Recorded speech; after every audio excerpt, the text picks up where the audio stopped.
This is another background that we have in our studio or set.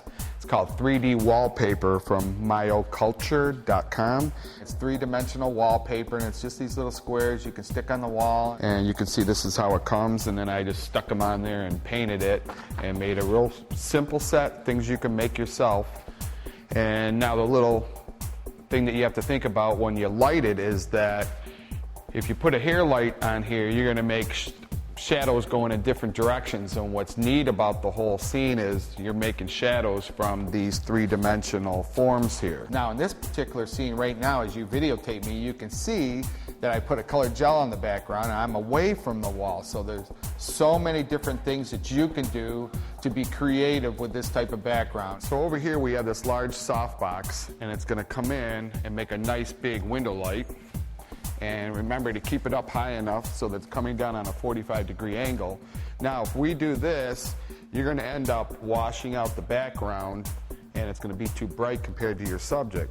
So we're going to bring the light a little bit forward and get it off the background a little bit, and you can see how, look at the little difference just from turning this light a little bit, we've controlled the background. You can see by using that big, large main light, there's not going to be a lot of shadows falling on the background, just enough to give some dimension to those little three-dimensional wallpaper. Now we're going to come in with a fill light and give us some nice fill so we have detail in the shadows over here. Don't take two lights and aim them and crisscross your shadows. Your fill light is always in line with your camera because the fill light is filling in what the camera sees, and then your main light comes in from the side, creates the lighting to be more three-dimensional. And again, you're watching that light's not washing out the light on the background. The trick to using a great fill is that your camera has to be identically lined up with that fill light, because if you have it to the right or to the left, you're going to make some shadows. So let's turn this light on, and you can see all the shadows from it are just kind of hiding right behind her.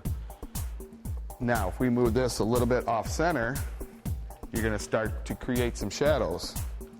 So we'll bring this in, camera's just shooting right underneath it, and that's our fill. Then we'll come in with our main light